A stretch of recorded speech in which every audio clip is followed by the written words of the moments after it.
नमस्कार दोस्तों।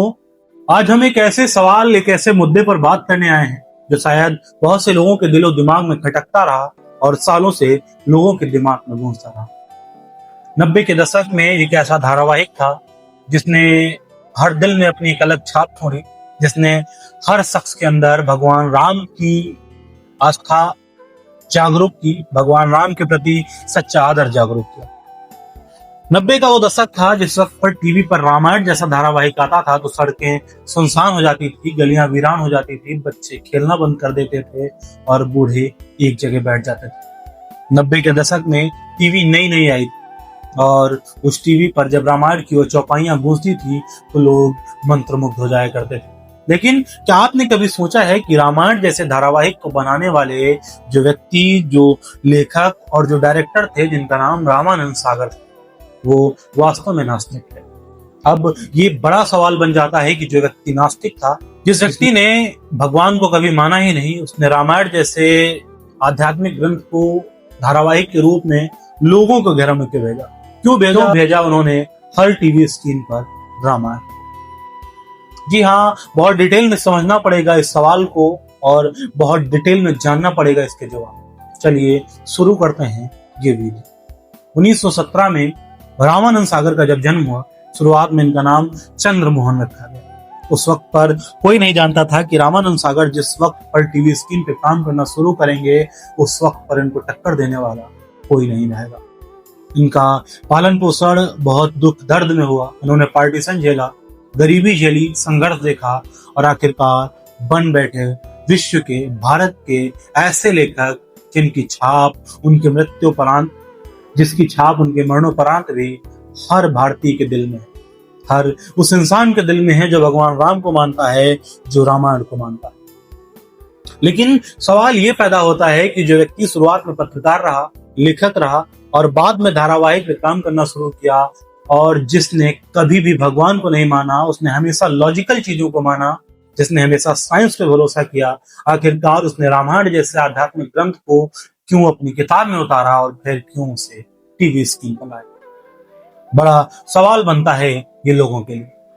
तो समझ लीजिए, रामानंद सागर ने ऐसे ही रामायण जैसे ग्रंथ को टीवी स्क्रीन पर नहीं उतार दिया था। उन्होंने गोस्वामी तुलसीदास जी, महर्षि वाल्मीकि जी के द्वारा जो भी रामायण ग्रंथ लिखे गए, उनका गहराई से अध्ययन किया और उनको समझा और जाना कि हर चीज, हर पहलू लोगों की भावनाओं को जोड़ रहा है, वो लोगों को कनेक्ट कर रहा है। ये 90 का दशक था, टीवी मार्केट में नई नई आई थी, अभी ब्लैक एंड व्हाइट टीवी चल रही थी और लोगों को कनेक्ट करने वाला, लोगों को जोड़ने वाला ऐसा कोई धारावाहिक टीवी पे नहीं आ रहा था जिससे वो मंत्रमुग्ध होकर देख सकें या जिसे वो काम धंधा छोड़कर बैठे और सिर्फ टीवी देखें। लेकिन ये सिर्फ पैसा कमाने का कारण नहीं था।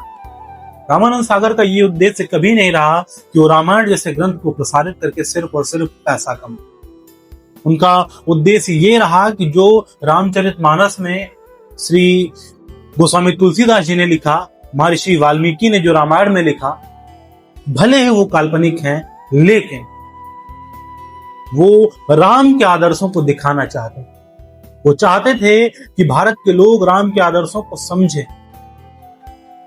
रामानंद सागर ने ये नहीं कहा कि मैं राम को मानता हूं, भगवान को मानता हूं, लेकिन ये भी नहीं कहा कि मैं उन पर विश्वास नहीं रखता। कई बार उन्होंने कहा कि मैं अंधविश्वास में नहीं पड़ता हूं, कि अगर किसी ने कह दिया कि इस लकीर पे चलना है तो मैं उस लकीर पे नहीं चलता हूं, मैं देखूंगा कि वो लकीर सही है कि नहीं। अगर वो सही होगी तो मैं बेशक उन लोगों के पीछे जाऊंगा, लेकिन अगर वो लकीर गलत हुई तो मैं दूसरे डायरेक्शन में चला जाऊंगा। ये रामानंद सागर का मानना था। रामानंद सागर ने किताबों को गहराई से अध्ययन किया और फिर रामायण जैसी इस अद्भुत घटना, इस आध्यात्मिक ग्रंथ को अपनी किताब में उतारा और फिर इसे एक धारावाहिक का रूप दिया। रामानंद सागर अपने कई सारे इंटरव्यूज में कहते थे कि जब उन्होंने रामायण बनाई थी, इस वक्त पर उनको इस बात का बिल्कुल अंदाजा नहीं था कि रामायण जैसा ग्रंथ जिसे सिर्फ लोगों ने पढ़ा है, वो टीवी पर आने वाला नंबर 1 धारावाहिक बन जाएगा, जिसको देखने के लिए लोग अपने काम धंधे को छोड़कर बैठ जाएंगे। रामानंद सागर ने न सिर्फ रामायण बनाई, बल्कि उन्होंने श्री कृष्ण लीला, महाभारत और ऐसे बहुत सारे धार्मिक ग्रंथों को बनाया जो आज भी लोगों के हृदय में जीवंत है। आज भी आप YouTube पे सर्च करेंगे, अगर आप रामायण धारावाहिक को देखने जाएंगे तो आपको नंबर 1 पे जो धारावाहिक मिलेगा, नंबर 1 पे जो सीरियल मिलेगा, वो रामानंद द्वारा बनाया गया रामायण ही मिलेगा, उनके द्वारा बनाई महाभारत ही मिलेगी। ये रामानंद सागर का ही भरोसा था, रामानंद सागर का ही विश्वास था कि लोगों को कनेक्ट कर पाएंगे अपने इस धारावाहिक के माध्यम से, और उन्होंने उसको पूरा भी किया। रामानंद सागर जैसा व्यक्तित्व तो हर किसी को नहीं मिलता। रामानंद सागर जिस वक्त पर रामायण धारावाहिक को चला रहे थे, उस वक्त पर उनके जैसा स्टोरी टेलर शायद पूरे इंडिया में कोई नहीं था। जरूरी नहीं होता कि जो व्यक्ति स्वयं भक्त हो वही धार्मिक ग्रंथों को दिखा सके। ये जरूरी नहीं होता कि जो व्यक्ति भगवान को मानता है वही भगवान के ऊपर धारावाहिक बना सके। और फिर इस बात का तो कोई पक्का सबूत भी नहीं मिलता कि रामानंद सागर स्वयं नास्तिक। इस बात का कहीं कोई सबूत नहीं मिला है कि रामानंद सागर नास्तिक थे या आस्तिक थे, वो भगवान को मानते थे या नहीं मानते। उन्होंने कहा कि मैं अंधविश्वास को नहीं मानता था। रामानंद सागर एक अच्छे स्टोरी टेलर थे। उनको जो टच चाहिए था वो रामायण से मिला। उनको लगा, नंबर 1 पे लगा कि ये धारावाहिक हर व्यक्ति को पर्सनली कनेक्ट कर पाएगा, क्योंकि हर इंसान को ये अपनी कहानी लगेगी।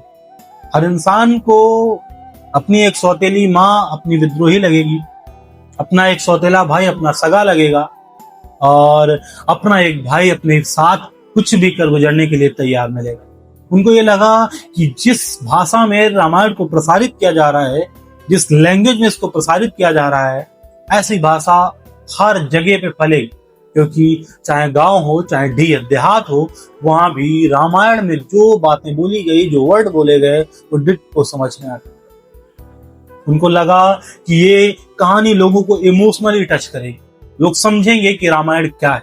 इसलिए उन्होंने रामायण जैसे धारावाहिक की रचना करी, और ये आज भी इंडिया का टॉप सबसे ज्यादा देखे जाने वाला धारावाहिक बना हुआ है। इसकी जगह दूसरी कई सारी रामायण सीरीज आ चुकी हैं, लेकिन इसकी जगह कोई और नहीं ले सकता। इसलिए रामानंद सागर को नास्तिक कह देना सही नहीं होगा।